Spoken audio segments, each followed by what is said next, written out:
दुनिया बदलने में बेटा टाइम नहीं लगता। अभी कितना दिन हुआ स्ट्रगल करते हुए, अभी कितना दिन हुआ अभी ट्रेनिंग में जाएंगे, कितना दिन होगा अभी वर्दी पहन के सड़क पे देखेंगे। लाइफ में जब सब कुछ ठीक होता है बेटा तो उसमें वक्त लगता नहीं। इसीलिए हम कहते हैं कि असफलता से नहीं घबराना चाहिए बेटा। असफलताएं हमें परेशान जरूर करती हैं, करना भी चाहिए। हम घबराते हैं, टेंशन में आते हैं, तनाव में आते हैं, क्योंकि उम्र के जिस दौर में आप लोग हो उस दौर में हर युवा एक परेशानी लिया ही है। उसको अपना कैरियर बनाना है, उसको अपना राह निकालनी है। मनुष्य के रूप में हम धरती पे आए हैं, जिंदगी तो जिएंगे ही, भाई जीवन तो जीना ही है। अब यह है कि जीवन एक बेहतर ढंग से जिया जाए, एक डिग्निटी के साथ जिया जाए, या कीड़े मकड़ों की तरफ से जिया जाए, ये फैसला आपको करना होता है। सब कुछ आपके हाथ में होता है। और जब हम असफल होते हैं, संघर्ष कर रहे होते हैं, तो डेफिनेटली हम निराश होते हैं, हम हताश होते हैं। ह्यूमन बीइंग है बेटा, मनुष्य है, तो ये स्वभाव है हमारा, होना ही होगा। लेकिन मेरा अपना मानना है, वो आप लोगों की जो भी ओपिनियन हो, कि असफलता को बड़े प्यार से गले लगाना चाहिए, है ना। उसको बहुत तिरस्कृत नहीं करना चाहिए। जानते हो क्यों? क्योंकि अपने अंदर एक भरोसा तो रखो कि एक दिन तो सफल होंगे ही। अगर आपको अंदर ये भरोसा है कि एक दिन तो मुझे सफल होना ही है, तो फिर असफलताओं से डरना नहीं चाहिए। क्योंकि असफलताएं 10 बार मिलेंगी, सफलता एक बार मिलेगी। सफलता का इंतजार सिर्फ एक बार का है, बार बार का थोड़ा ही है। तो अगर एक बार ही सफल होना है जिंदगी में, बार बार होना नहीं है, तो थोड़ा सा वेट कर लो यार, मजा लो ना उसका, इंतजार का मजा लो सफलता का। तो घबराया नहीं जाता है। धैर्य रखिए, पेशेंस रखिए, हिम्मत रखिए, और ये अपने मन में मान के चलिए कि एक दिन तो हम सफल होंगे ही होंगे। तो जितनी असफलताएं मिलती हो, मिलने दीजिए। अंदर से मजबूत रहिए कि एक दिन तो हम सफल होके रहेंगे। फिर आपको अच्छा भी फील होगा, आप कॉन्फिडेंस भी फील करोगे। हाँ, ये जब घबराने लगती है तबीयत या मन ये घबराने लगता है कि यार मैं सफल कभी होऊंगा कि नहीं होऊंगा, तब ये चिंता की बात है। अगर आपके अंदर का कॉन्फिडेंस ये हिल रहा है कि मैं सफल हो भी पाऊंगा कि नहीं हो पाऊंगा, तब चिंता की बात है। लेकिन अपने कॉन्फिडेंस को बिल्कुल बनाए रखिए कि बारी आपकी भी आएगी, वक्त आपका भी आएगा, जरूर आएगा बेटा। लेकिन यह है कि उसके लिए नौटंकी नहीं करनी होगी। पढ़ाई के साथ एक बड़ी भारी परेशानी है बेटा। हम तो 20 साल से यही देख रहे हैं। मेरा तो शायद ही कोई ऐसा सेंटर बचा हो इंडिया का जहाँ पढ़ना पढ़ाना ना हुआ हो। बच्चे सब कॉमन होते हैं, एक ही जैसे बच्चे होते हैं। लेकिन मैंने जो देखा है सफल होने वाले बच्चों के जो कैरेक्टरिस्टिक, भाई मैं टीचर हूँ तो मैंने जिन बच्चों को पढ़ाया उसमें बहुत सफल भी हुए, बहुत असफल भी हुए, सब हुए। तो एक रुझान तो हम लोगों को मिलता ही है। लेकिन मैंने देखा जो सफल बच्चे होते हैं वो एक्सपोज नहीं करते। ये मैंने बड़ी खास बात देखी है कि जैसे उनका ये नेचर नहीं होता पढ़ाई लिखाई को लेके बहुत एक्सपोज करना, दिखाना कि मैं बड़ा भारी पढ़वैया हूँ। नहीं नहीं, वो एक्सपोजिंग नेचर उनका होता नहीं, वो चुपचाप अपना काम कर रहे होते हैं। कुछ बच्चे होते हैं जिनका एक्सपोजिंग नेचर होता है, वो दिखाने की कोशिश करते हैं बहुत बड़े पढ़वैया हैं। तो एक बात, दिखाओ खाओ मत, एक दिन तो सब दिख ही जाएगा। इसमें दिखाना क्या है? एक दिन कस के दिखेगा, ढोल नगाड़े के साथ दिखेगा और सब दिख जाएगा। उस दिन के लिए दिखाने की कोशिश करो, और बीच में आप किसी को कुछ दिखाने उखाने की कोशिश मत करो। तो हम तो यहाँ देखते हैं कुछ लोग आके बताते हैं 1 नंबर से मेरा नहीं हुआ, 2 नंबर से नहीं हुआ, धमाका ना। ये सब बकवास की बात करने के लिए कोई जगह नहीं है। यहाँ हाँ या ना, दो चीजें हैं।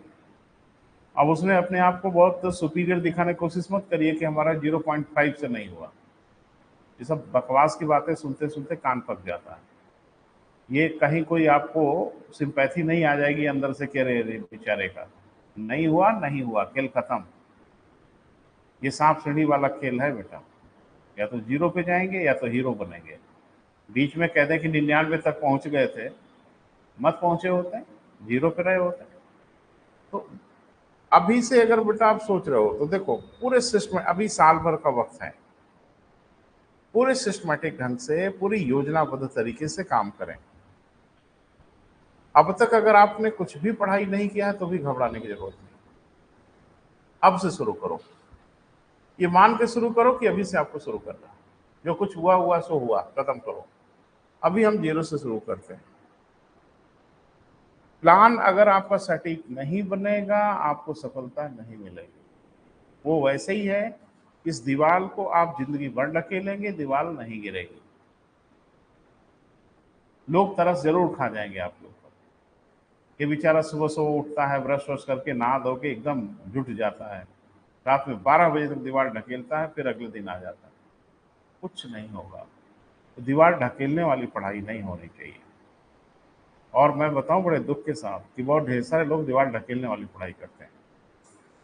आपके पास ना कोई योजना है, ना आपके पास कोई प्लानिंग है, ना आपके पास कोई शेड्यूल है, ना आपके पास कोई पढ़ने पढ़ाने का एक मॉडल बना हुआ है।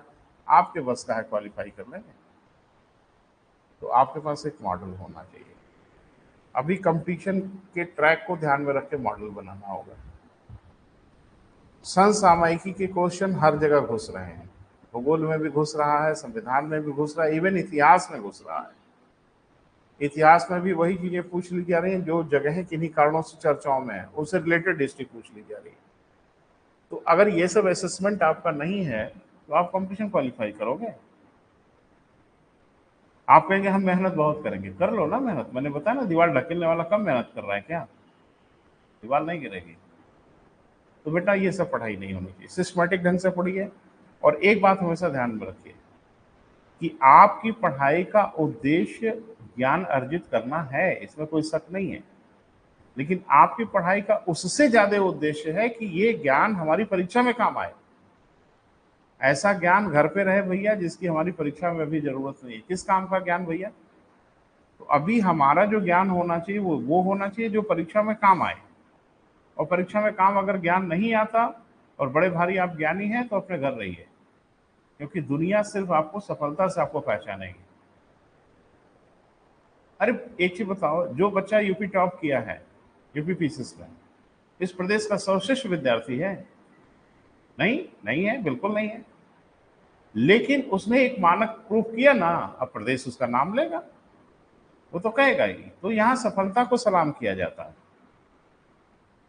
हाँ, लोग जरूर कहेंगे पढ़ने में बड़ा अच्छा था, ऐसा था, वैसा था, नहीं हुआ, ये सब कह के काम चल जाएगा।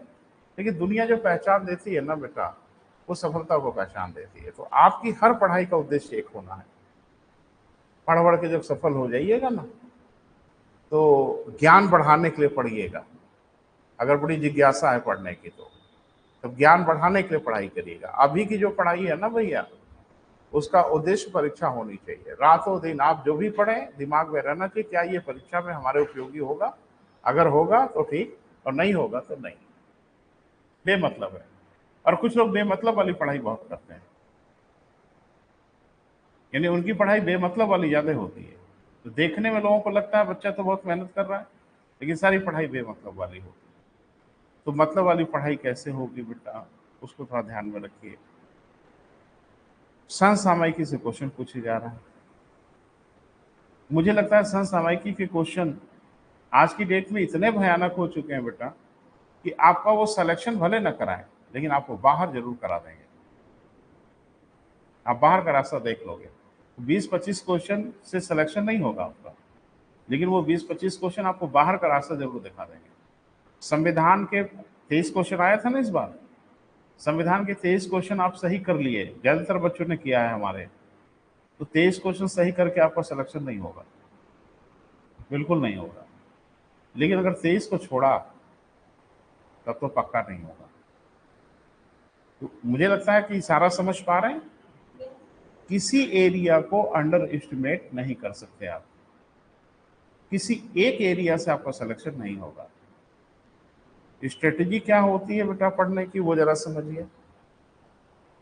स्ट्रेटेजी ये होनी चाहिए कि जीएस के जितने सेगमेंट हैं उसमें कुछ सेगमेंट में आपकी महारत होनी चाहिए। सब पे आपकी महारत नहीं हो पाएगी, ये कटु सत्य है जो मैं बोल रहा हूं। हर इलाके पे आप एक बराबर विशेषज्ञ नहीं हो सकते। तो करना यह है कि कम से कम 2-3 इलाकों में हम जबरदस्त एक्सपर्टीज रखें, जहां से क्वेश्चन हम गलत ना होने दें। बाकी इलाके में थोड़ा बराबरी का मुकाबला कर लें हम लोग, यानी क्वेश्चन एवरेज कर लें, फिर आपका सिलेक्शन हो जाए। हर जगह भी एवरेज रहोगे तो नहीं सिलेक्शन होगा। कुछ इलाकों पे आप बहुत विशेषज्ञ हैं, कुछ इलाके एकदम गायब हैं तो भी बाहर हो जाएंगे आप। तो कुछ इलाके आपके सर्वश्रेष्ठ होने चाहिए, जीएस के एक दो टॉपिक जो बड़े टॉपिक हैं, और कुछ इलाकों पे आपकी कम से कम सामान्य समझ होनी चाहिए, फिर आपका सिलेक्शन हो जाएगा। और समसामयिकी करंट बेटा आज की डेट में बहुत ही इंपॉर्टेंट हो गया है। तो पहला तो समसामयिकी पढ़ना। अब समसामयिकी में आपको देखना है कि फोकस किधर करना है। समसामयिकी में किस इलाके पे ध्यान दें, पुरस्कार पढ़ें, अवार्ड पढ़ें, घटनाएं पढ़ें, सरकार की योजनाएं पढ़ें।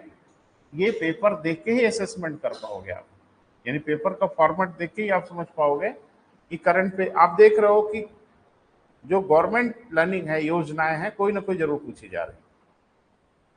तो इतनी समझ तो हो ही जानी चाहिए आपको। जिस समसामयिकी पढ़ते इसमें भारत सरकार की जो तमाम योजनाएं हैं, राज्य सरकार की योजनाएं, उस पर नजर रखो।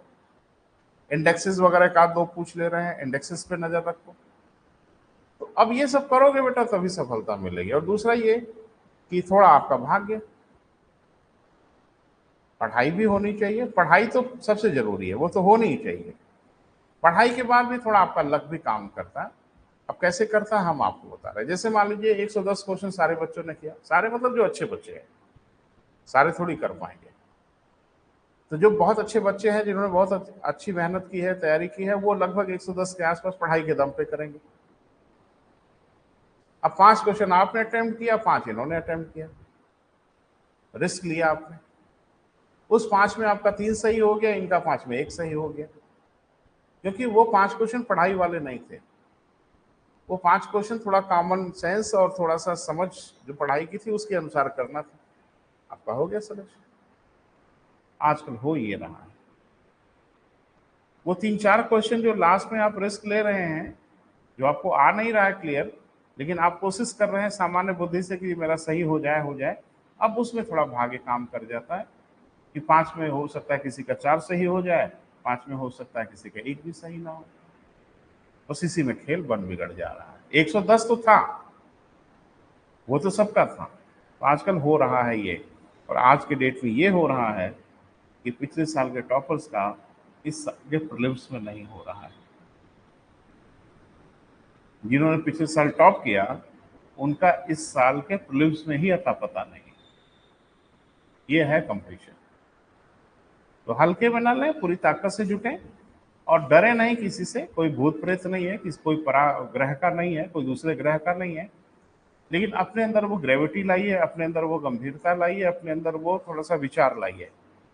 तो जब ये सब होगा बेटा, तो फिर धीरे धीरे हमारा मन मस्तिष्क भी उसके लिए तैयार होता जाएगा, और फिर वो चीजें खुद ब खुद आती हैं। जैसे हम लोग कहते हैं ना कि तरह तरह के देवी देवताओं की उपासना करते हैं,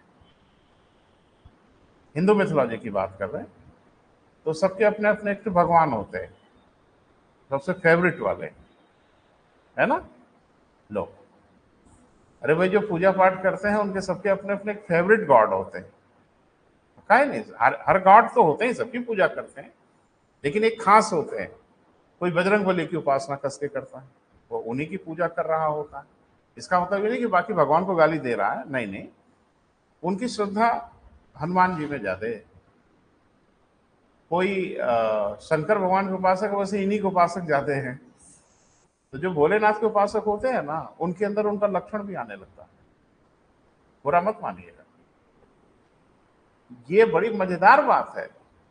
आप जिस गॉड को अपना आइडियल मान के उसकी उपासना करते हैं ना, उनके कुछ कुछ लक्षण आप में आना शुरू हो जाते हैं ना। होती है तब रुझान होता है और आ भी जाता है। अब जैसे शंकर भगवान के ढेर सारे जो उपासक है ना, वो थोड़ा नशेड़ी उसेड़ी टाइप के ज्यादा हो जाते हैं।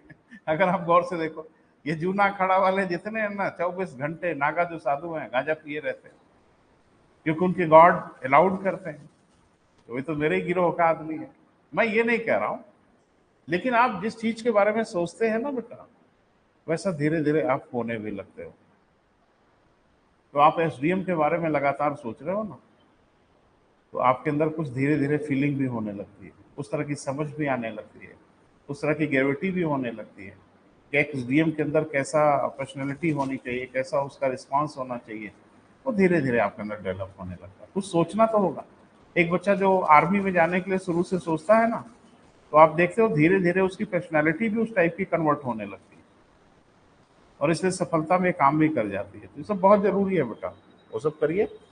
और अब जो हुआ सो हुआ, 2023 तो गया, 2024 ना जाने पाए, क्योंकि 2024 जाएगा ना बेटा, आपकी कहानी खत्म हो जाएगी। बता रहे हैं ना, परीक्षाओं के पैटर्न में इतने तेजी से परिवर्तन हो रहे हैं कि फिर आप परीक्षाओं को पकड़ नहीं पाएंगे, वो आपकी रेंज के बाहर निकल जाएंगे। तो कुल मिला जुला के यही है बेटा कि खूब मेहनत से, खूब परिश्रम से आप तैयारी करो, प्लान बना के, योजना बना के काम करो, और एक एक सेगमेंट आप जहां पढ़ते हो एक अपना लिस्ट उस्ट बना के रेडी रखो कि गलती से भी कोई सेगमेंट छूटने ना पाए। हमेशा नजर रहे कि कोई प्लानिंग में हमारे कोई ऐसा इलाका तो नहीं छूट रहा है जो हमें पढ़ना चाहिए। तथ्यात्मक चीजों से बहुत अट्रैक्शन मत रखिए, फैक्ट को पढ़ने में बहुत ज्यादा कॉन्सेंट्रेट मत करिए। फैक्ट तो पढ़ना ही होगा, फैक्ट तो याद हो ही जाता है। हम लोग पढ़ रहे हैं, एक दो फैक्ट आया है अब तक पढ़ने में, न जाने सैकड़ों फैक्ट आए होंगे, आते रहेंगे, लेकिन कॉन्सेप्ट पे फोकस करिए, क्योंकि कॉन्सेप्ट पे जब फोकस करोगे तो आपकी आगे की पढ़ाई थोड़ी मजबूत होगी बेटा, माने वो गंभीर पढ़ाई होगी। फिर लगेगा भी कि हाँ, हम एसएससी और ये वनडे की तैयारी थोड़ी कर रहे हैं, हम सिविल की तैयारी कर रहे हैं। तो सिविल की तैयारी करते समय महसूस भी तो हो कि हाँ, हर विषय पे हमारी एक ग्रेविटी है, हर विषय पे हमारी एक समझ है। इस सिर्फ तथ्य याद कर करके काम चलेगा क्या? नहीं, वो सब बेटा धीरे धीरे डेवलप करो। और ये इम्पॉसिबल नहीं है, कठिन है, कठिन तो है ही है। कठिन नहीं होता तो पूरी दुनिया ही आईएएस होती, लेकिन ये प्लान बना के किया जा सकता है। परीक्षा मनुष्य ही देते हैं, कोई भूत प्रेत नहीं देते, मनुष्य आप भी हैं। तो कोशिश तो हम करेंगे, और फिर से हम रिपीट करेंगे बेटा, असफलताओं से मत घबराइए, है ना। जैसे मैं अपनी बात बताऊं, मैं कोई आइडियल तो नहीं हूं, मैं कोई आदर्श नहीं हूं कि आप मेरी कॉपी करो, लेकिन मैं बताऊं कि जैसे मैं जिस कंपटीशन को टारगेट किए रहता था, तो जैसे मेरा जब नहीं होता था, ऐसा नहीं कि हो ही जाता था हमेशा, पहली बार में ही आपका हो जाएगा या किसी का हो जाएगा, नहीं होता। मेरा टारगेट असिस्टेंट कमांडेंट थी, अच्छी परीक्षा थी। जब मेरा नहीं होता था ना, तो दुख होता था, लेकिन अगले दिन मैं बड़ा मजबूत हो जाता था। मैं ये मान लेता था कि मेरा असिस्टेंट कमांडेंट में हो ही गया है, इस साल नहीं, अगले साल जाएंगे ट्रेनिंग में। तो और बढ़िया है, सिलेक्शन हो गया, एक साल का मौका मिला, एंजॉय करते हैं, अगले साल ट्रेनिंग में जाएंगे। मान लो आप पीसीएस में सिलेक्शन हो गया, अगले साल ट्रेनिंग में जाएंगे, बात खत्म। इतना कॉन्फिडेंस तो रखना पड़ेगा ना, इतना विश्वास अपने अंदर तो पैदा ही करना पड़ेगा ना कि चलो इस साल मेरा हो गया है, जाएंगे ट्रेनिंग करने अगले साल, भले ना हुआ हो। इतना भरोसा रखो ना कि 2024 में ट्रेनिंग करने जाएंगे ही जाएंगे, बात बन जाएगी। क्लियर है? वैसे 2024 में ट्रेनिंग करने वो जाएंगे जिनका इस साल प्रीलिम्स में हुआ है। ठीक है? वो 2024 में जाएंगे ट्रेनिंग में, जिनका प्रीलिम्स में नहीं हुआ है वो 2025 में जाएंगे। नौकरी आपको 25 में मिलेगी अब, और अगर 2024 गया तो फिर 26 में जाएंगे। और शुक्र मनाओ कि इस बार तो सब कुछ ठीक ठाक से हो रहा है यूपीपीसीएस में, नहीं तो कभी कभी ये 3-3, 4-4 साल का प्रोजेक्ट हो जाता था। अभी रेगुलर हो रहा है, क्योंकि अभी रिजल्ट आया, बच्चे ट्रेनिंग में भेजे जा रहे हैं। तो इसका लाभ उठाइए बेटा, मेहनत से काम करिए, घबराइए नहीं, कॉन्फिडेंस रखिए, भरोसा रखिए। Study must be going on, पढ़ाई होती रहनी चाहिए। ये ब्रेक ब्रेक करके पढ़ाई होने वाली चीज़ नहीं, ये कॉन्टिन्यूस मैराथन दौड़ है, मैंने बोला ना, दौड़ चलती रहनी चाहिए। जब थोड़ा थको तो दौड़ थोड़ी धीमी कर लो, लेकिन दौड़ रुकनी नहीं चाहिए। फिर जब एनर्जी रिस्टोर हो तो फिर थोड़ा तेजी से भागो, क्योंकि ये मैंने कहा ना, 100 मीटर की दौड़ नहीं है, ये मैराथन दौड़ है। इसमें दौड़ते ही रहना होगा, दमखम दिखाते ही रहना होगा, कॉन्फिडेंस बनाए रखना होगा, कॉन्फिडेंस को टूटने नहीं देना है।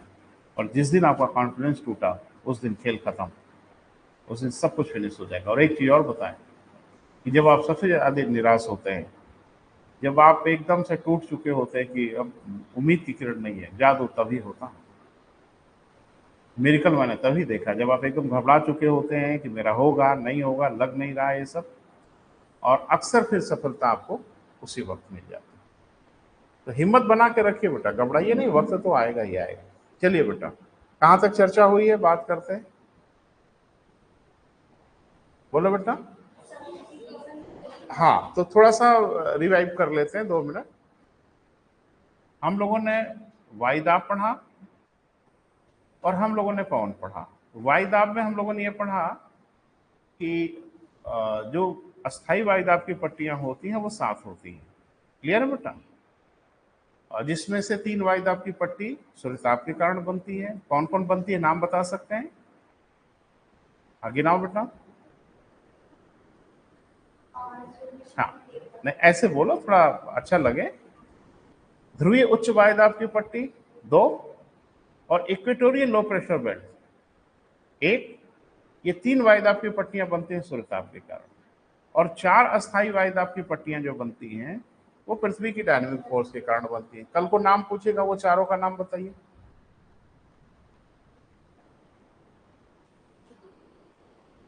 यानी 4 वो अस्थाई वायुदाब की पट्टियां जो पृथ्वी की डायनेमिक फोर्स के कारण बनती हैं। वो लो हो हाई हो वो नहीं मतलब है, उनका नाम जरा मुझे बता दें। और नाम बोलोगे तो लो हाई तो बोलोगे ही। अरे बेटा, सब पोलर लो प्रेशर बेल्ट 2 बन गया, सब ट्रॉपिकल हाई प्रेशर बेल्ट 2 बन गया। तो सब ट्रॉपिक, अब कल को पूछेगा निम्न में से कौन सी वायुदाब की पट्टी का निर्माण पृथ्वी की डायनेमिक फोर्स के कारण होता है? ये आसान प्रश्न नहीं है, तबीयत खराब हो जाएगी ठीक ठाक लोगों की। और विकल्प में दे दिया तो उपोष्ण कटिबंधीय उच्च वायुदाब की पट्टी, विकल्प देगा ना 4 ठो, तो उसमें से हमको यही पकड़ना है बेटा कि जो सब ट्रॉपिकल हाई प्रेशर बेल्ट है ये पृथ्वी की डायनेमिक फोर्स के कारण बनता है। 1 ठो बनता है कि 2 ठो बनता है वो बात की बात है। सब पोलर लो प्रेशर बेल्ट 2 वायुदाब की पट्टियां बनती है, उत्तरी गोलार्ध में भी और दक्षिणी गोलार्ध में। किसके कारण? डायनेमिक फोर्स के कारण। क्वेश्चन यहीं से होंगे बेटा, लेकिन बड़ी नफासत से होंगे। आप जो सोच रहे हैं शायद वैसे ना पूछा जाए, लेकिन पूछा जाएगा यहीं से। अगर हम तैयार हैं तो पूछ के देखेंगे, बताएंगे तो हर हाल में। क्लियर है बेटा? तो इन्हीं 7 अस्थाई वायुदाब की पट्टियों का अनुसरण करके जो पवन चलेंगे उन्हीं को हम लोग क्या बोलेंगे? अस्थाई पवन। तो 3 अस्थाई पवन हम लोगों ने पढ़ा, पूर्वा, पछुआ, ध्रुवीय। मैंने कहा था कि दक्षिणी गोलार्ध में पछुआ पवन थोड़ा ज्यादा तेजी से चलते हैं, और ये भी पूछा, कथन कारण में पूछा कि पछुआ पवन दक्षिणी गोलार्ध की तुलना में उत्तरी गोलार्ध में अधिक तेजी से चलते हैं। कारण, उत्तरी गोलार्ध में सागरों की तुलना में स्थल अधिक है। क्या कहेंगे? अच्छा, सुने ही नहीं हम क्या बोले। दक्षिणी गोलार्ध की तुलना में उत्तरी गोलार्ध में पछुआ पवन अधिक तेजी से चलते हैं। ए, अरे भाई ए आर वाला क्वेश्चन है ना, तो पहले होगा ए, फिर होगा आर। ए माने एसर्शन, आर माने रीजनिंग, और विकल्प वही होगा। ए आर दोनों सही है व्याख्या करता है, ए आर दोनों सही है व्याख्या नहीं करता, ए सही आर गलत, ए गलत आर सही, ऐसे ही होता है। इसमें दिया कि दक्षिणी गोलार्ध की तुलना में उत्तरी गोलार्ध में पछुआ पवन अधिक तेजी से चलते हैं।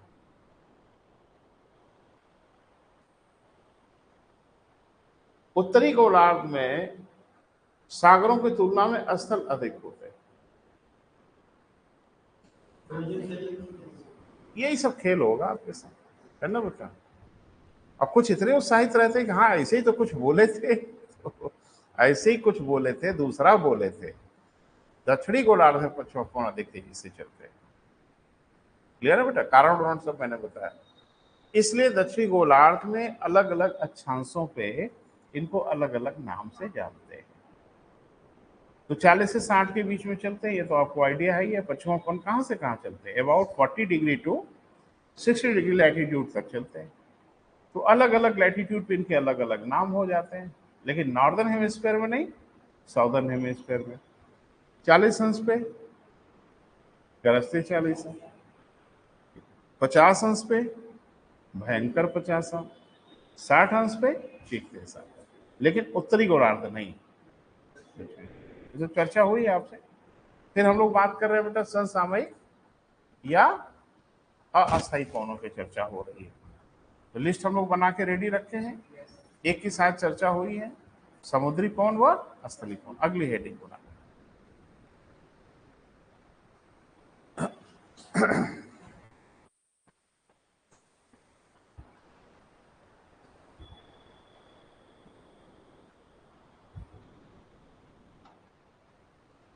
अगली हेडिंग बनाओ बेटा।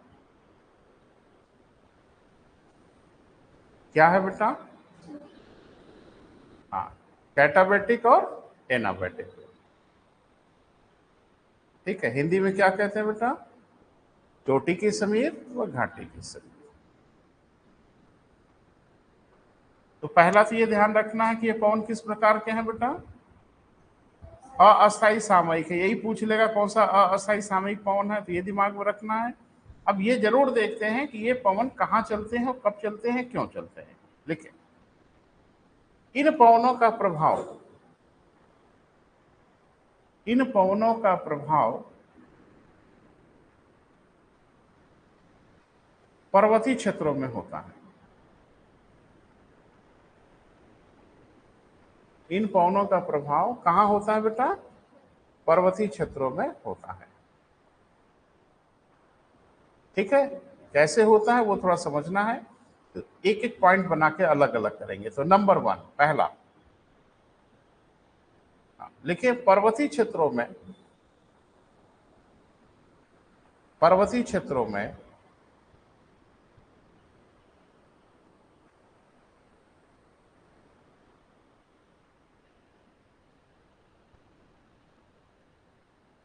दिन के समय, थोड़ा सा बेटा इसको देख लो तो ज्यादा क्लियर होगा, डायग्राम से देखो तो ज्यादा स्पष्ट होगा।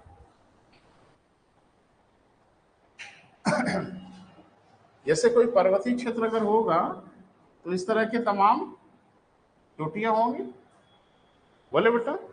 अब इसमें गड़बड़ी ये होती है कि जब तक सूर्य वर्टिकल नहीं होगा, 90 डिग्री पे नहीं होगा, तब तक घाटियों में रोशनी नहीं पहुंचती।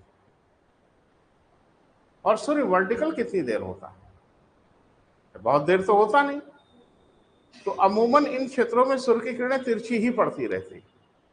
बोल नहीं रहो? अरे भाई, लंबवत तो कुछ देर के लिए होती होंगी ना, यानी घाटियों में जो सूर्यताप पहुंचता होगा उसकी अवधि बहुत छोटी होती होगी। अमूमन तो सूर्य इंक्लाइन ही रहता है।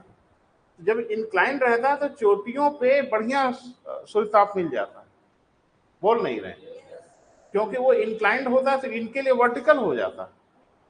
अरे ये खुद ही सरफेस अगर तिरछा है और इस पे अगर तिरछी किरणें पड़ेंगी तो लंबवत हो जाती है ना। देखो ये किरणें तिरछी आ रही है ना बेटा, बोल नहीं रहे? तो अब आपको देखने के लिए तो तिरछी आ रही है, लेकिन इस सरफेस के लिए ये वर्टिकल है। और आपने पढ़ा है कि किसी सरफेस पे सूर्य की किरणें जब लंबवत पड़ती हैं तो सूर्यताप की प्राप्ति अधिक होती है। तो वास्तव में है तो ये तिरछी, लेकिन इस सरफेस के लिए वर्टिकल है तो यहां गर्मी अधिक होगी। और फिर आप देख रहे हो कि अगर थोड़ा इधर तो घाटियों को शैडो मिल रहा है, घाटियों पे ये किरणें नहीं आ पा रही हैं क्योंकि बगल वाली चोटी उसको रोक रही है। तो अमूमन जब तिरछे इंक्लाइंड होती है तो घाटियों में रोशनी नहीं आ पाती। घाटियों में बहुत थोड़े समय के लिए रोशनी आती है। अबाउट जब वर्टिकल हो रही होती है तभी रोशनी आती, तो ज्यादातर रोशनी इंक्लाइंड होती है। अब इधर हो गया सूरज, इधर होगा तो इधर 90 डिग्री पे हो रहा होगा। बोल नहीं रहे?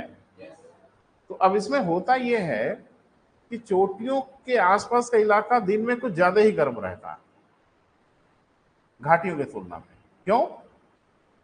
क्योंकि घाटियों में सूर्यताप ठीक से पहुंच नहीं पाता ना बेटा, और सूर्यताप पहुंचेगा नहीं तो गर्मी नहीं पहुंचेगी। ये देखा जाता है कि दिन के समय ये चोटियों के इलाके थोड़े ज्यादा गर्म होते हैं, और अगर ये गर्म हो गए तो हवा भी गर्म हो जाएगी। हवा गर्म हो जाएगी तो ऊपर की ओर उठेगी, ऊपर की ओर उठेगी तो लो प्रेशर होगा, तो यहाँ लो प्रेशर हो जाएगा और घाटियों की अपेक्षाकृत ठंडी हवाएं चढ़ने लगेंगी पहाड़ों की तरफ। बोल नहीं रहे? पवन किधर से किधर चलता है? हाई प्रेशर से लो प्रेशर। तो दिन के समय चोटियों की ओर लो प्रेशर हो जाता है और घाटियों में अपेक्षाकृत हाई प्रेशर हो जाता है। तो दिन के समय जो पवन है वो घाटियों से चलने लगते हैं चोटियों की ओर। बोल नहीं रहे बेटा? तो मैंने अभी आपसे बोला था कि पवन जिधर से चलते हैं बेटा वही ना उनका नाम होता है। तो घाटी से अगर चोटियों की ऊंचाई की ओर चलने लगेंगे, इनको हम लोग नाम क्या देंगे?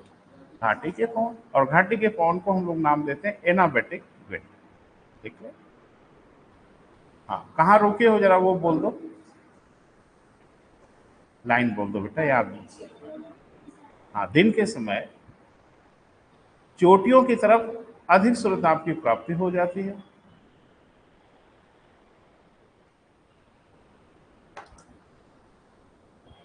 जबकि छाया छत्र हो जाने के कारण, जबकि छाया क्षेत्र हो जाने के कारण घाटियों में सूर्यताप की प्राप्ति कम हो जाती है।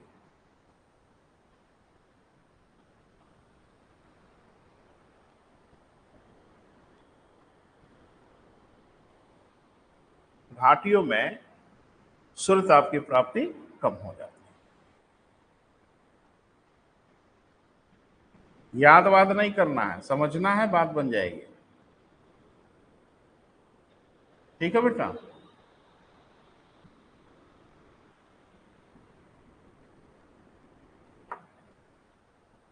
अतः दिन के समय चोटियों की तरफ यानी ऊंचाई की ओर निम्न वायुदाब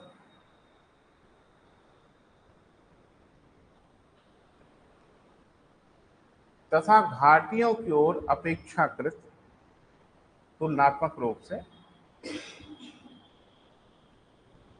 उच्च वायुदाब हो जाता है।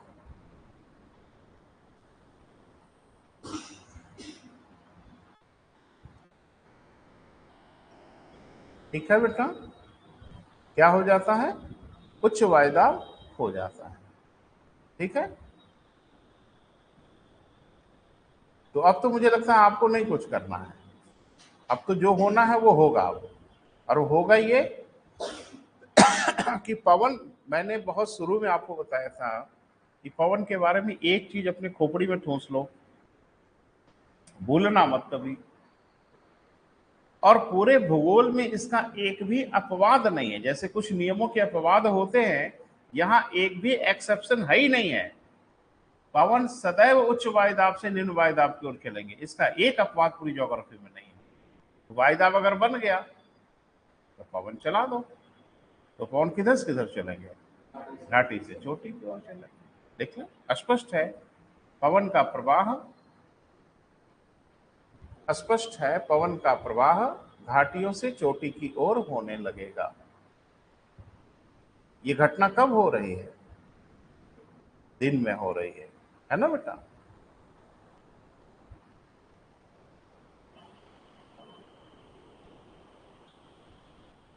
लिखें, दिन के समय पर्वतीय क्षेत्रों में, दिन के समय पर्वतीय क्षेत्रों में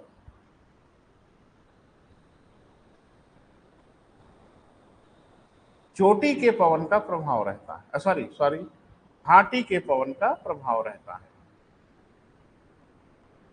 दिन के समय पर्वतीय क्षेत्रों में किसका बेटा? घाटी के पवन का प्रभाव रहता है।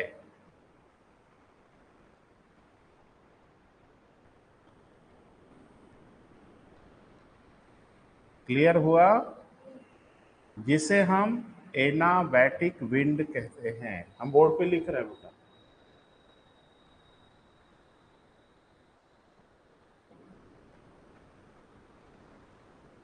एनाबैटिक विंड।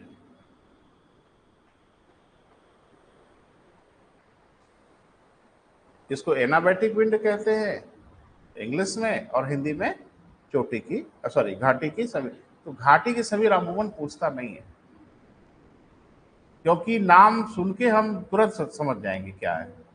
इसलिए अमूमन वो हिंदी में भी देगा तो एनाबैटिक पवन कह देगा।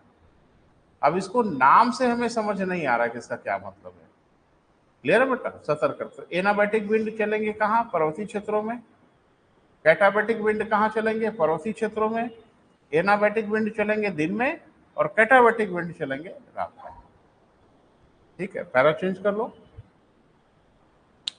रात्रि के समय स्थितियां विपरीत हो जाती हैं।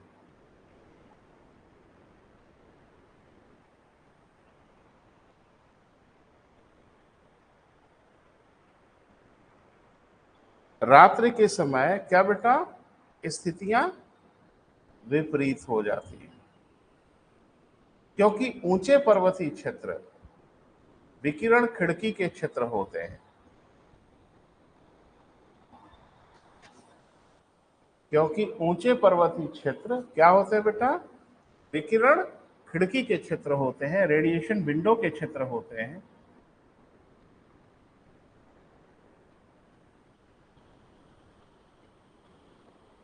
क्या होता है बेटा विकिरण खिड़की?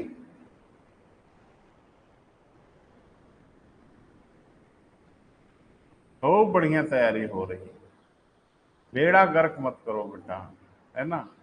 देखो पीछे छूट जाओगे तो खेल बिगड़ जाएगा, है ना। साथ बने रहो, बात बन जाएगी। सफलता और असफलता के बीच में बस यही एक दूरी है, इस दूरी को पाट लो, आप सफल हो जाओगे। आपको लगेगा अरे सर कर लेंगे, नहीं कर पाओगे बेटा, नहीं कर पाओगे। आपको लग रहा होगा कि ये तो कर लेंगे सर, हम नहीं कर पाओगे बेटा, ये मैं अपने अनुभव से बता रहा हूँ, क्योंकि अभी बहुत कुछ पढ़ना है और हम आगे ही बढ़ते जाएंगे, पीछे लौटेंगे नहीं। अब मैंने कहा था कि वो इलाके, अब कहाँ पलट के देख रहे हो? तो घर पे देखना जाके। क्यों दिमाग में जगह क्यों नहीं बना पाता भाई? मैं तो बड़ा परेशान हूं भाई। मैंने कहा था विकिरण खिड़की उन इलाकों को कहते हैं जहां मानवीय गतिविधियां नहीं होती, कार्बन डाइऑक्साइड का उत्सर्जन नहीं होता, तो वहां ये होता है कि सूर्यताप आता है और चला जाता है, कोई रोक नहीं पाता। इसी का उल्टा मैंने आपको बताया था हीट आइलैंड। कैसे निकल जाता है आपके दिमाग में भाई? आपके दिमाग से अगर चीजें निकल जाती हैं तो थोड़ा दिमाग को समझाओ, घर पे जाके दिमाग को ही समझाओ कि देखो भाई जिंदगी का सवाल है यार, ड्रामा मत करो भाई, जो चीजें जरूरी हैं उसको मत भूलो आप। क्लियर है? तो ये विकिरण खिड़की के इलाके हैं बेटा, पर्वतीय क्षेत्र, है ना। अब विकिरण खिड़की के अगर इलाके हैं तो जाहिर सी बात है कि अगर दिन में गर्म हुए थे तो रात में ठंडे भी होंगे, तो चोटियां रात में अधिक तेजी से ठंडी हो जाती है। देख लें अखिलेश, फैन बंद करो बेटा, लाइट कट गई। ठीक है, चोटियां रात में क्या बेटा, अधिक तेजी से ठंडी हो जाती हैं। क्लियर है? अब ठंडी हो जाएंगी, घाटियां उतनी ठंडी हो नहीं पाएंगी। अब कुछ बंद कर दो फैन। क्लियर है बेटा? तो स्थिति क्या हो जाएगी, रिवर्स हो जाएगी। अब चोटियां अगर रात में अधिक ठंडी हो गई विकिरण की वजह से, विकिरण खिड़की की वजह से, तो हवा भी ठंडी हो जाएगी। हवा ठंडी हो जाएगी तो भारी हो जाएगी, घनत्व बढ़ जाएगा। अब वो हवा नीचे डूबने लगेगी, वो हवा खिसकते खिसकते चली आएगी घाटी में। घाटी की जो अपेक्षाकृत उससे गर्म हवा होगी उसको ढकेल के ऊपर कर देगी। बाय द वे इसको तो मैंने विस्तार से पढ़ाया था, जिसको मैंने नेगेटिव लैफ रेट कहा था। ये तो पढ़े हैं आप, काहे भूल रहे हैं? लिखें, चोटियां अधिक ठंडी हो जाती हैं, लिखा बेटा। वायु भी ठंडी हो जाती है, घनत्व तो बढ़ जाता है,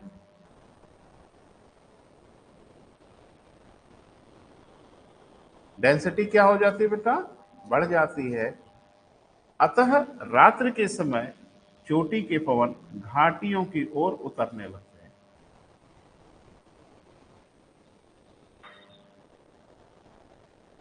रात्रि के समय चोटी के पवन कहाँ बेटा, घाटियों की ओर उतरने लगते हैं।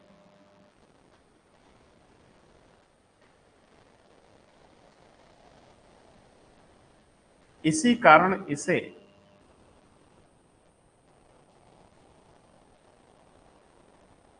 अभी क्या चल रहा है, अभी वायुमंडल चल रहा है, भूल गए आप?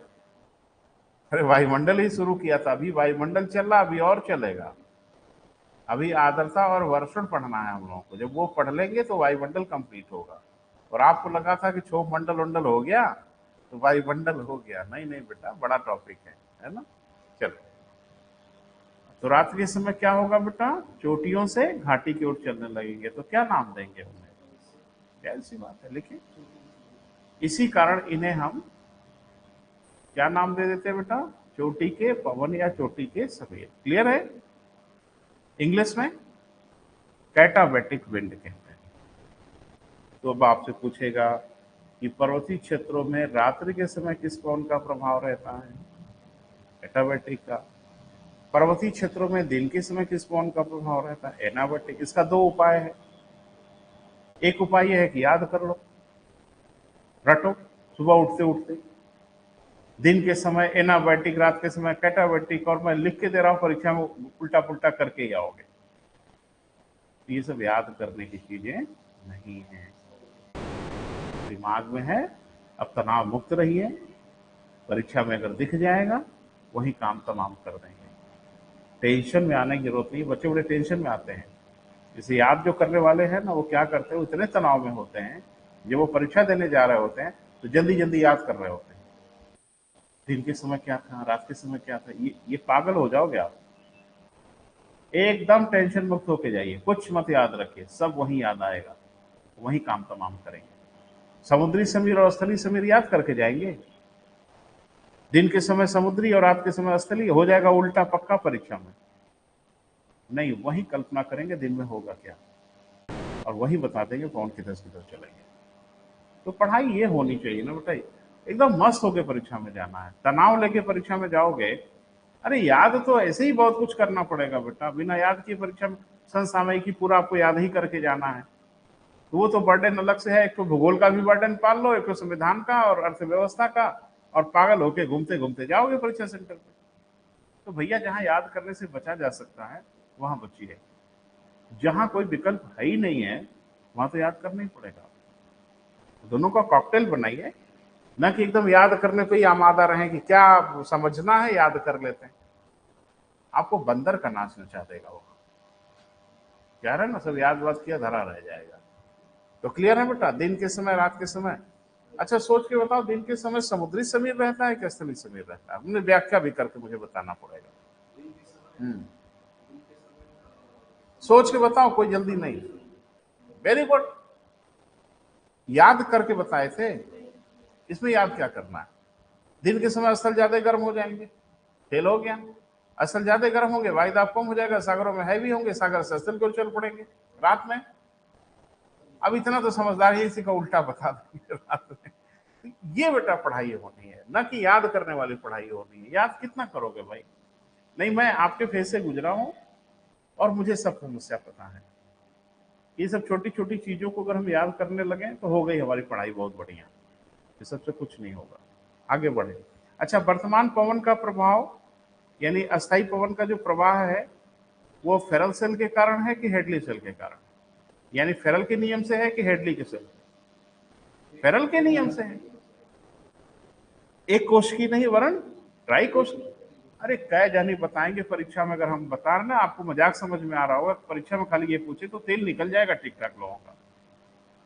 वर्तमान जो अस्थायी पवन का प्रभाव है वो एक कोश की सिद्धांत पे है कि त्रिकोश की सिद्धांत पे है? जाहिर सी बात है, आसान हो गया ना, क्योंकि आपने पूरा कॉन्सेप्ट समझा है ऐसा क्यों हो रहा है। और नहीं तो बता तो रहे कि हालत खराब हो जाएगी, अंड बंड ट्रिक करेंगे और फिर लेने का देना पड़ जाएगा आपको। क्लियर है बेटा? तो त्रिकोश की सिद्धांत में भी आपने पढ़ा था कि दो कोशिकाएं हेडली सेल हैं, एक विपरीत हेडली है। तो कौन विपरीत है? बीच वाली विपरीत है, क्योंकि दो तो वैसे ही हैं जैसा हेडली ने कहा था। ये बीच वाली गड़बड़ धरती कर दी। बीच वाली कोशिका जो बनी, यानी जिसको हम कहते हैं ना विपरीत हेडली सेल, कल को पूछेगा विपरीत हेडली सेल का निर्माण निम्न से किस कारण से हुआ? पृथ्वी की दैनिक गति के कारण हुआ, सूर्य ताप के कारण नहीं हुआ। यही सब होगा बेटा खेल। डायरेक्ट कहीं कुछ आपसे पूछने वाले नहीं है हायर कंडीशन में, वो घुमा घुमा के इधर उधर से चीजों को पूछेंगे। लेकिन हम भी तो तैयार ही है ना कि घुमाओ, जान छोड़ेंगे नहीं, क्योंकि चीजें हम समझे हैं। या थोड़ी किया है कि हम एक लाइन रटे हैं कि उत्तरी गोलार्ध में 21 जून को सबसे बड़े दिन होते हैं, रट के गए हो। अरे हम सबसे बड़े नहीं होते, काहे होते हैं, क्यों होते हैं, क्या क्या होता है, सब पता है। तो कुछ भी पूछोगे हम बता देंगे, ये बिल्कुल तय जाना। लेकिन आपने अगर ये रटा है लोसेंट से 21 जून को उत्तरी गोलार्ध में सबसे बड़े दिन होते हैं, ये जरूरी है कि यही प्रश्न पूछेगा? कहेगा उत्तरी गोलार्ध में सबसे छोटी रात कब होती है? रटे तो है सबसे बड़े दिन। अरे नालायक, जब सबसे बड़े दिन हो गए तो जाहिर सी बात है सबसे छोटी रात हो गई। लेकिन इतने नालायक मूर्ख हैं बच्चे, ये भी नहीं सोच पाते, तो उनके लिए कंपटीशन नहीं है ही नहीं। चले, अब कोशिश करने में हम ये तो नहीं कह सकते कि प्रतिबंध है, कोई कोशिश करे भाई, लेकिन उनके लिए कंपटीशन है नहीं। सत्य यही है, वो दूर रहें इससे।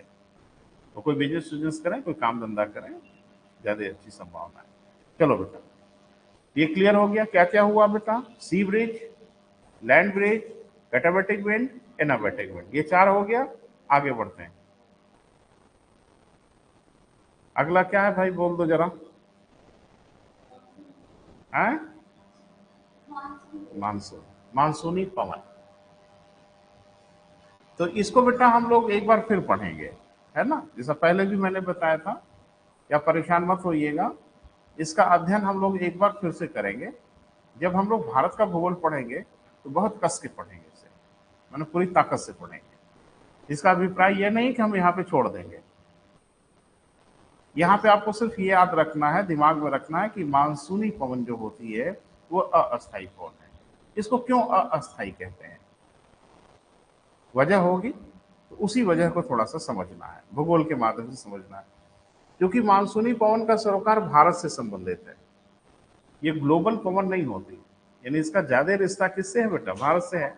तो भारत के ही संदर्भ में इसको समझा जा सकता है, ठीक है। थोड़ा सा डायग्राम से बेटा समझने की कोशिश करिएगा। देखो, भूगोल आपको आसान लगता है, मुश्किल लगता है, मुझे नहीं पता, लेकिन भूगोल वाकई बहुत आसान है। आपको लग रहा होगा कि सर आपको आता होगा इसलिए आपको ऐसा लग रहा है, नहीं नहीं, हो सकता है आता हो थोड़ा बहुत, लेकिन ये इतना लॉजिकल है बेटा, इतना तार्किक है और इतना सिस्टमैटिक है कि वाकई बहुत आसान है। बस ये है कि इसके बेसिक आपके क्लियर होने चाहिए। अगर इसके बेसिक क्लियर है बेटा तो बहुत कंफर्टेबल सब्जेक्ट है ये, बहुत आरामदेह सब्जेक्ट है। अब ये है कि मैं कोशिश यही कर रहा हूं कि आपका बेसिक्स कम से कम क्लियर होता जाए, ताकि भूगोल बहुत आपके लिए कंफर्टेबल हो जाए। थोड़ा सा बेटा हम कुछ आपसे राय लेंगे, मुझे राय दीजिएगा।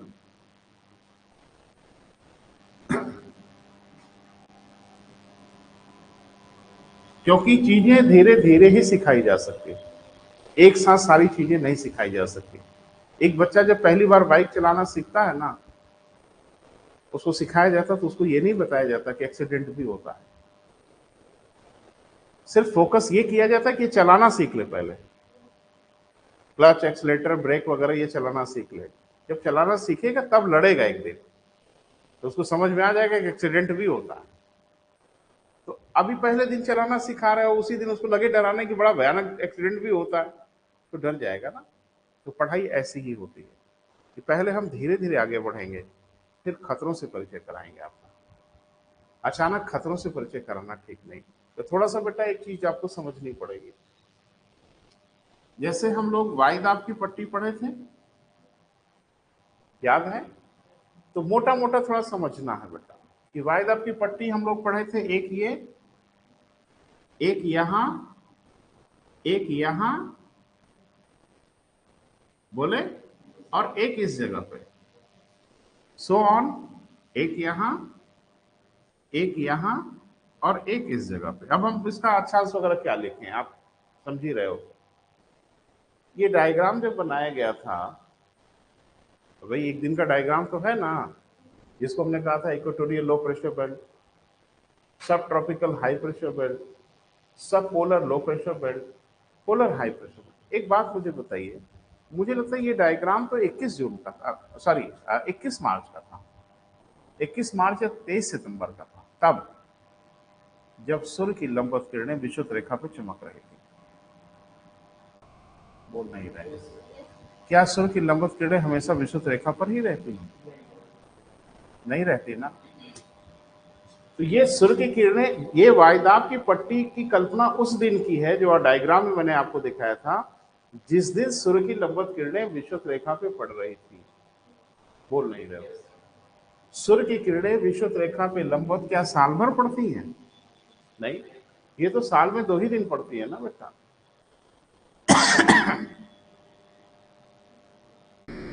21 मार्च, 23 सितंबर।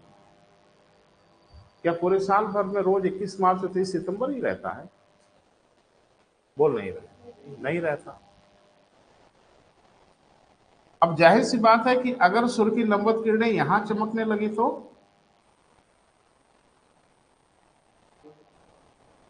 तो जाहिर सी बात है जिसे आपने निम्न वायुदाब कहा था, वो इसलिए कहा था कि यहां सूर्य की किरणें लंबवत पड़ रही हैं। अब तो सूर्य की किरणें यहां लंबवत पड़ रही है ना,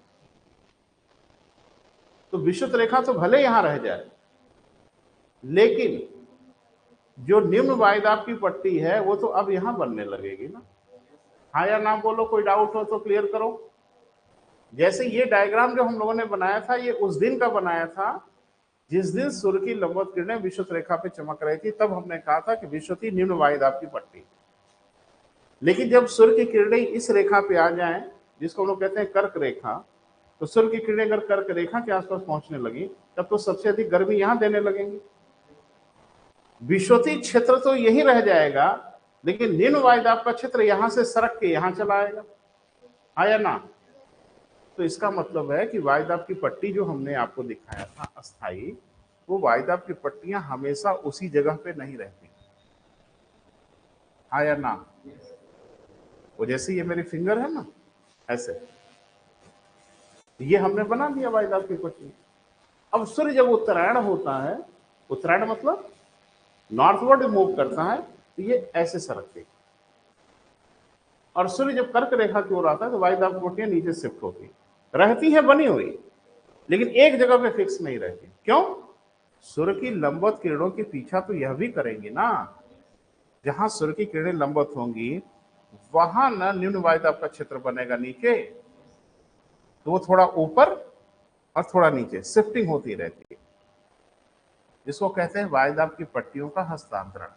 लेकिन एक चीज देखा गया है बेटा, कि वायुदाब की पट्टियों का जितना हस्तांतरण उत्तर की ओर होता है,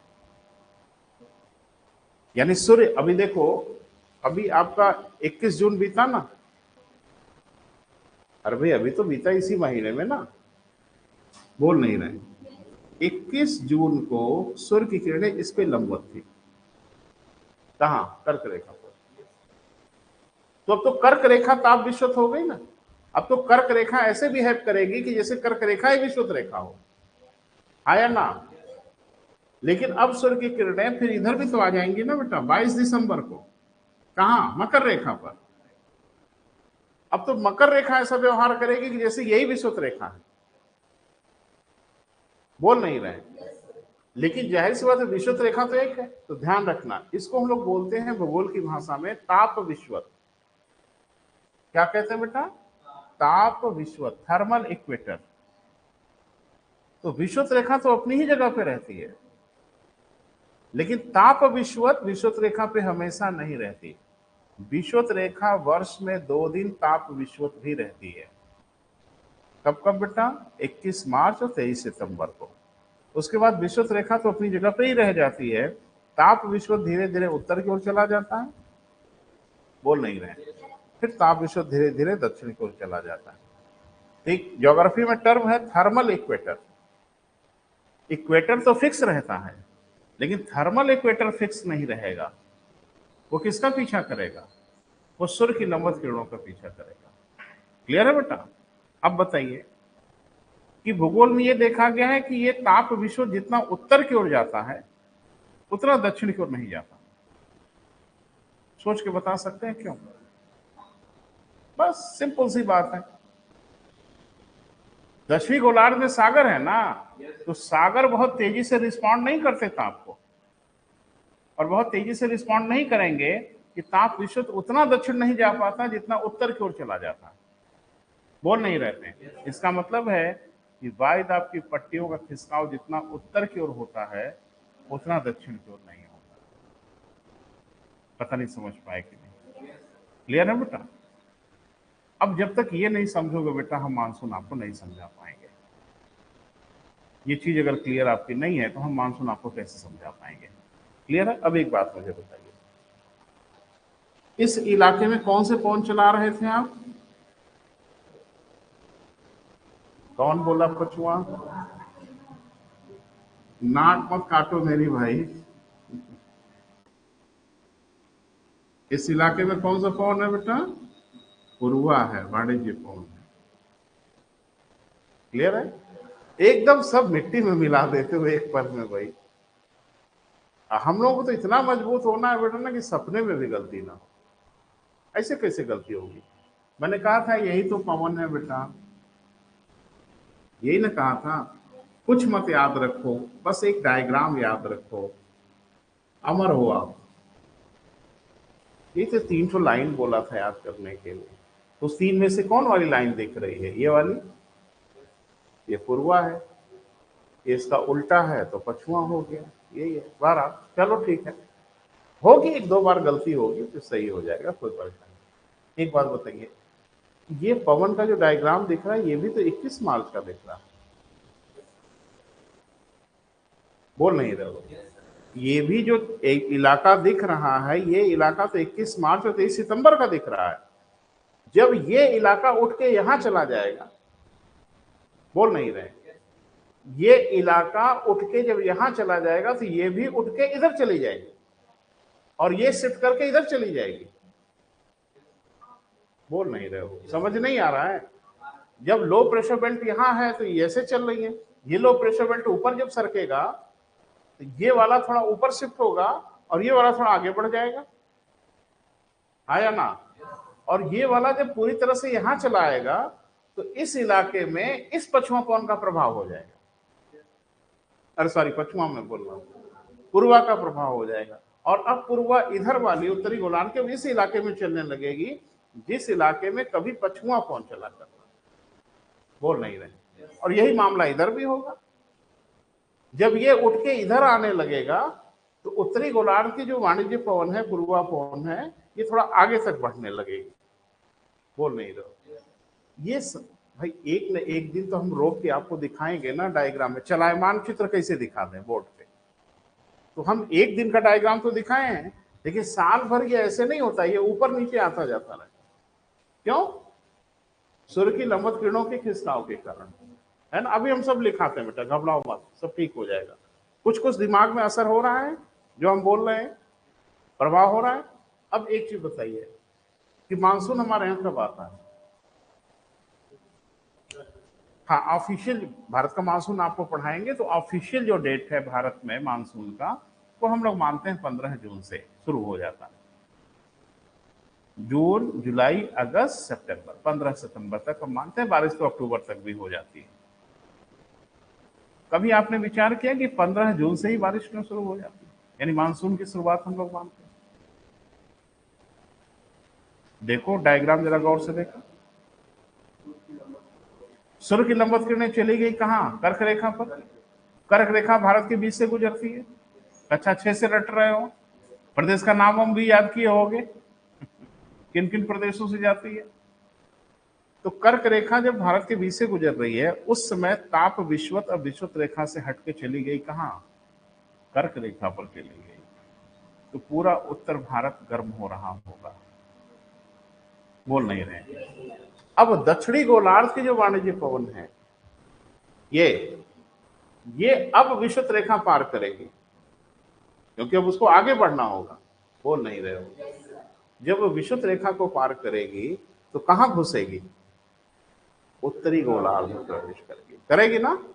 उत्तरी गोलार्ध में प्रवेश करेगी और उत्तरी गोलार्ध में डंडा लेके बैठे हैं कोरियोलिस और फेरल कि अगर उत्तरी गोलार्ध में घुसे तो दाहिने मुड़ना होगा, आया ना? तो ये जाएगी जब इधर तो कोरियोलिस बल और फेरल के नियम के कारण ये दाहिने ओर शिफ्ट हो जाएगी। अपने मार्ग से किधर मुड़ेगी? दाहिनी ओर।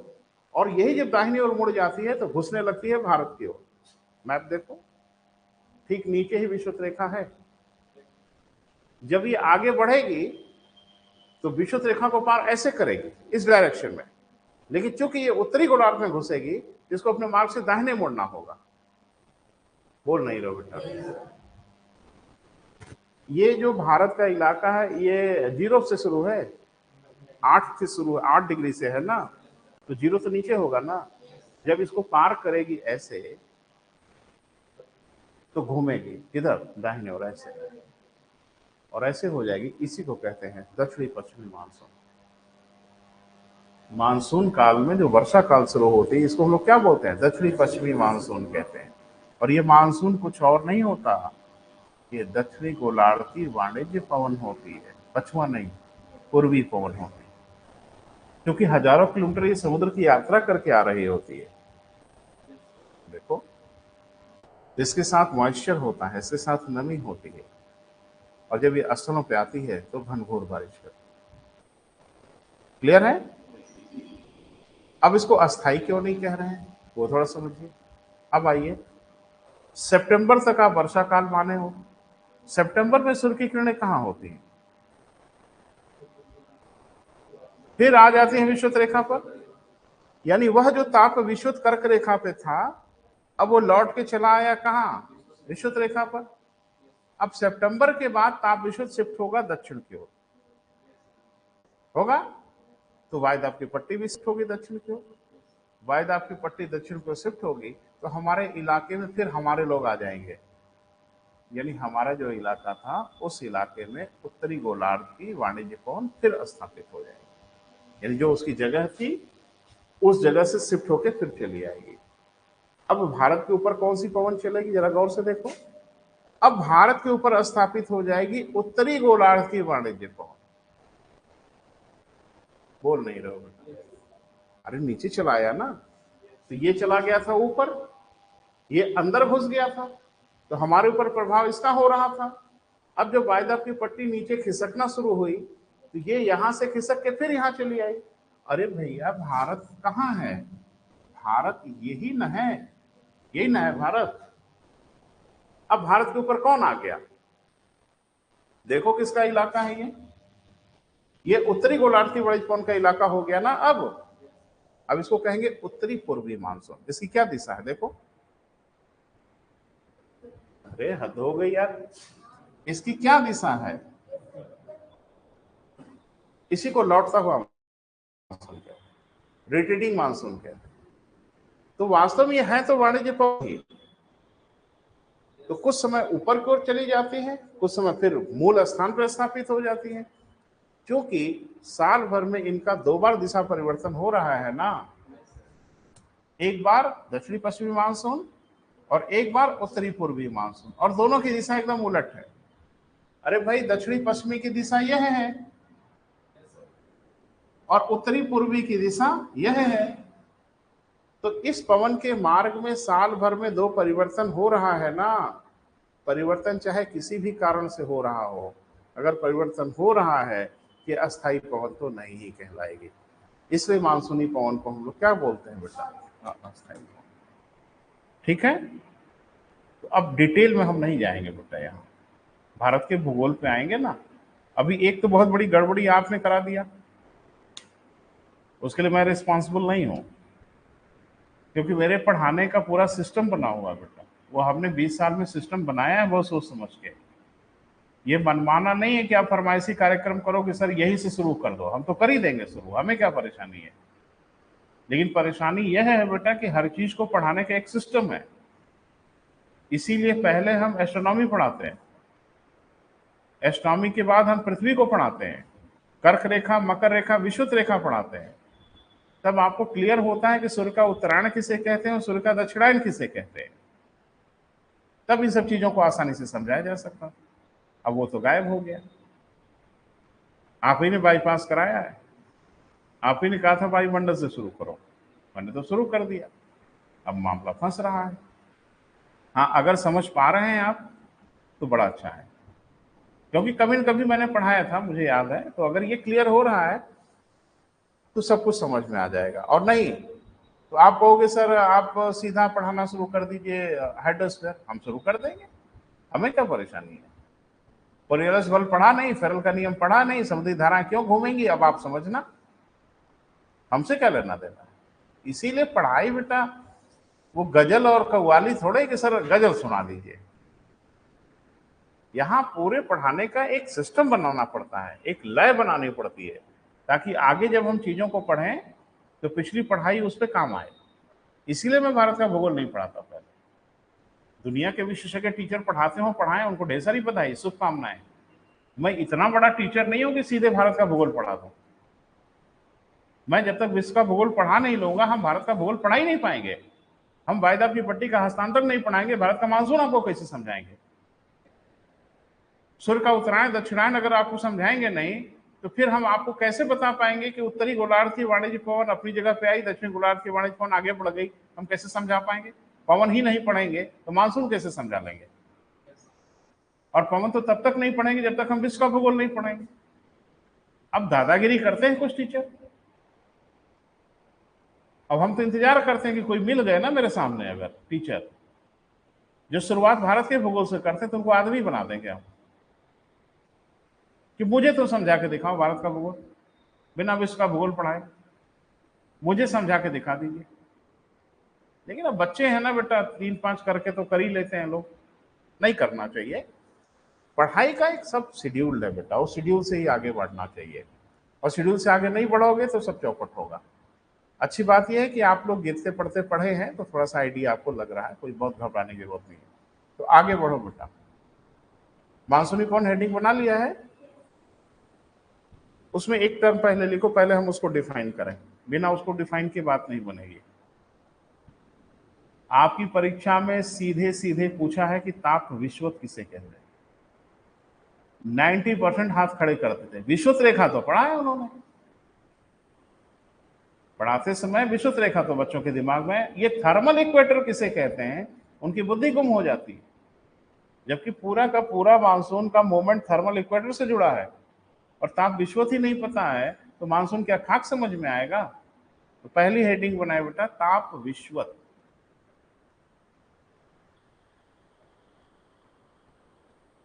थर्मल इक्वेटर इंग्लिश जरूर लिखो, ताप विश्वत, या इसको हम लोग क्या बोलेंगे बेटा, थर्मल इक्वेटर। भूलना मत, दिस इज वेरी इंपॉर्टेंट, बहुत महत्वपूर्ण है। सीधे सीधे पूछ लेता है ताप विश्वत क्या है। तो थोड़ा सा इसको समझते हैं बेटा, फिर लिखिएगा। लिखने में बहुत जल्दबाजी मत दिखाइए। ताप विश्वत का मतलब ये है कि आपने पढ़ा है, इस बार नहीं पढ़ाया मैंने, पिछली बार आपको मैंने पढ़ाया। अभी इधर कोई वीडियो नहीं होगा मेरा जिसमें मैंने बताया कि सूर्य की जो लंबवत किरणें होती हैं वो एक जगह फिक्स नहीं होती। वो 23.5 अंश उत्तरी अक्षांश से 23.5 अंश दक्षिणी अक्षांश के बीच में पूरे साल भर में घूमती रहती है। अब आपको तो तकलीफ हो रही है, इन लोगों को तो नहीं हो रही। ये लोग पढ़े हैं, किसी योजना में पढ़े हैं, लेकिन पढ़े हैं। तो हम पढ़ाएंगे बेटा, हमने वायदा किया था ना कि हम वायुमंडल पढ़ा लेते हैं, तो पहले धरती को उस इलाके पे बात जरूर करके तभी आगे बढ़ेंगे। 12 तो ये देखा जाता है बेटा कि सूर्य की जो लंबवत किरणें होती हैं वो पूरे साल भर में विषुवत रेखा पे नहीं पड़ती, क्योंकि सूर्य उत्तरायण और दक्षिणायन होता रहता है। आप कोई बताएगा इस समय सूर्य क्या हो रहा है? अब दक्षिणायन हो रहा है। 21 जून के बाद सूर्य की किरणें अब दक्षिणायन होने लगती हैं, साउथ वर्ड जाने लगती हैं।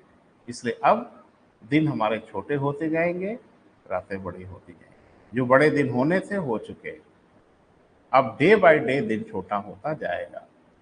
21 जून को जो सूर्यास्त हुआ होगा वो जिस समय पे हुआ होगा अब उस समय पे नहीं होगा, उससे पहले होगा। और आपको एक एक दिन पे आइडिया भले न लगे, लेकिन हफ्ते 10-10 दिन पे डिफरेंस आपको समझ में आएगा। अरे यार 7 बजे तो उजाला रहता था, अभी तो अंधेरा हो गया, ये सब आपको महसूस होने लगेगा। तो अब सूर्य क्या हो रहा है बेटा? दक्षिणायन हो रहा है, दक्षिण की ओर बढ़ रहा है। अभी वो दक्षिण को आते आते विषुवत रेखा पे आएगा, फिर नीचे जाएगा, और वो चला आएगा कहाँ? मकर रेखा। ठीक है, फिर यहाँ के नीचे नहीं जाएगा, 23 को वापस हो जाएगा। ठीक है, फिर आएगा विषुवत रेखा पे, फिर आएगा करके, यही क्रम हमेशा चलता रहेगा। तो अभी हम लोग इधर वाले क्रम में हैं।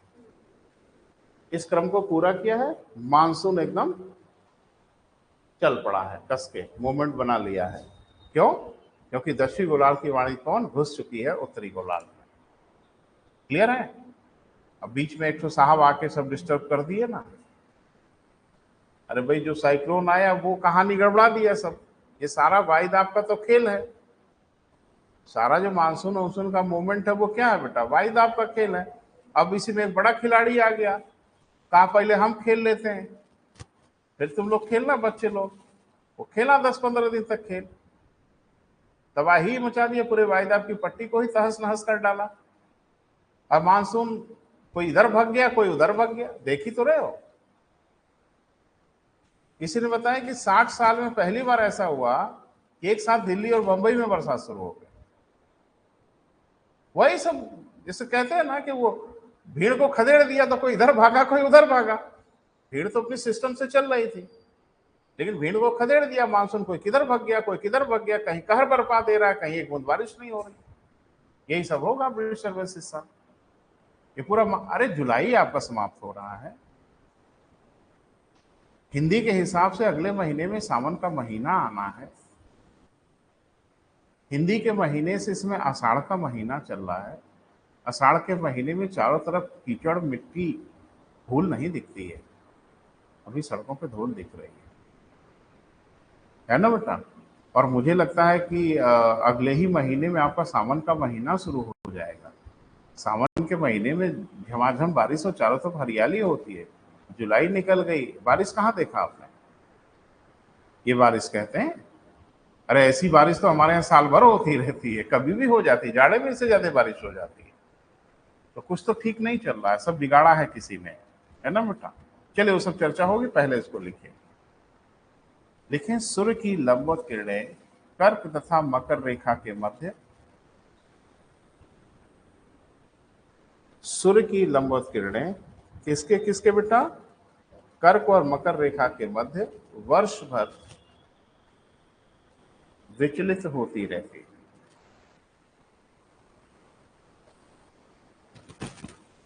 ठीक है बेटा।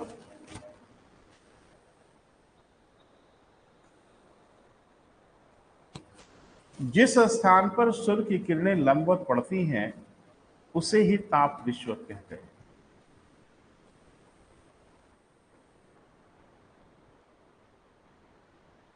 उसे ही क्या कहते हैं बेटा? ताप विश्वत कहते हैं।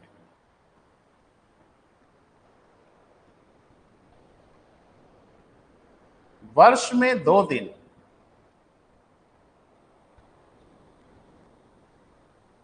वर्ष में कितने बेटा? 2 दिन। नाम लिख लो, 21 मार्च और 23 सितंबर।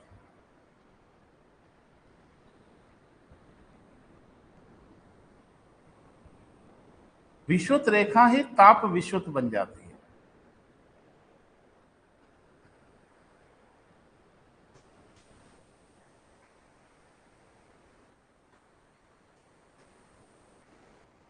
विषुवत रेखा ही क्या बेटा? ताप विषुवत रेखा बन जाती है। समझ में आ रहा है? इसका मतलब तय है कि साल भर विषुवत रेखा ताप विषुवत नहीं होती। कल को पूछेगा कि विषुवत रेखा निर्णय से किस तारीख को ताप विषुवत बन जाती है, और इसी में से कोई तारीख दे देगा 4 विकल्प में से, तो तकलीफ हो जाएगी। क्लियर है बेटा? तो 2 दिन तो विषुवत रेखा ताप विषुवत बनती है, एक दिन कर्क रेखा ताप विषुवत बनती है, और एक दिन मकर रेखा ताप विषुवत बनती है। ठीक है? 21 जून को कर्क रेखा ताप विषुवत बन जाती है,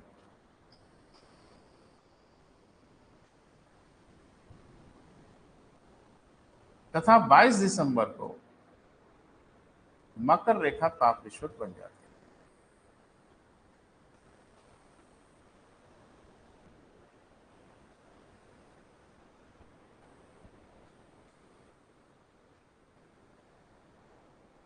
नहीं मिलेगा धरती की किसी किताब में पढ़ने के लिए, क्योंकि पढ़ने की चीज ये है ही नहीं है, ये समझ की चीज है ना बेटा। हाँ लिखिए, ताप विषुवत, पैरा चेंज करके बेटा नीचे से। ताप विषुवत के स्थानांतरण के कारण वायु दाब की, सॉरी, ताप विषुवत के स्थानांतरण के कारण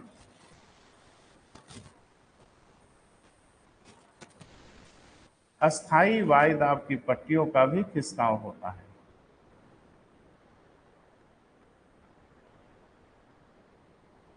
अस्थाई वायुदाब की पट्टियों का भी खिसकाव होता है जो ताप विश्वत का अनुसरण करती है।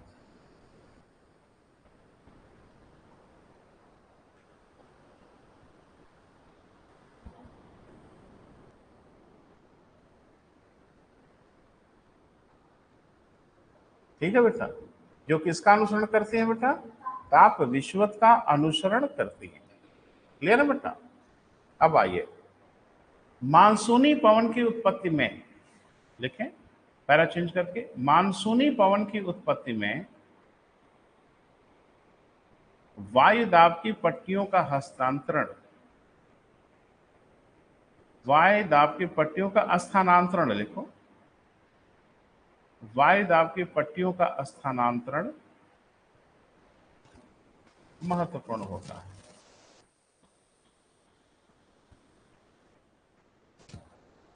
ठीक है बेटा, तो कैसे होता है ये हमने आपको समझाया, लेकिन अभी डिटेल में नहीं जाएंगे, भारत के भूगोल में बहुत डिटेल में जाएंगे, बस दो चीजें लिख लें, लिखें। हाँ, नीचे से बेटा, नंबर 1, वर्ष में कुछ समय तक दक्षिणी पश्चिमी मानसून का प्रभाव रहता है। अब क्यों रहता है वो हमने मोटा मोटा आपको बताया। जबकि कुछ समय तक उत्तरी पूर्वी मानसून का प्रभाव रहता है।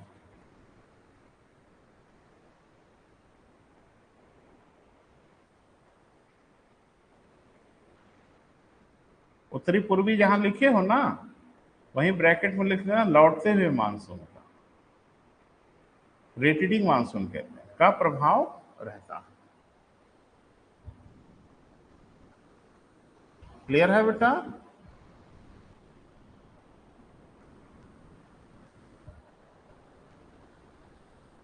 तो जाहिर सी बात है, अगर साल भर में 2 बार ड्रामा कर रहे हो, दिन में करो, 24 घंटे में करो, महीने में करो, साल में करो, लेकिन आपके मार्ग में परिवर्तन हो रहा है ना। अगर मार्ग में परिवर्तन हो रहा है तो आपको अस्थायी पवन नहीं कहा जाएगा। लिख लें, इसी कारण इसे अस्थायी या सामयिक पवन कहते हैं।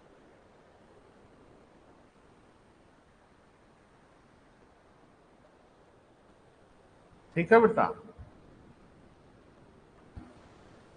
एक और रह गया है बेटा, उसकी हेडिंग बना लें, बड़ा टॉपिक है, टाइम लगेगा, तो हेडिंग बना लीजिए आज, और फिर नेक्स्ट लेक्चर में बात करेंगे। चक्रवात, प्रति चक्रवात, हेडिंग बनाइए, चक्रवात और क्या बेटा? प्रति चक्रवात, साइक्लोन एंड एंटी साइक्लोन। ठीक है, तो आज यही समाप्त करना बेटा, कल नहीं, सॉरी, कल बकरीद मनाएंगे, है ना? ठीक बेटा, थैंक यू।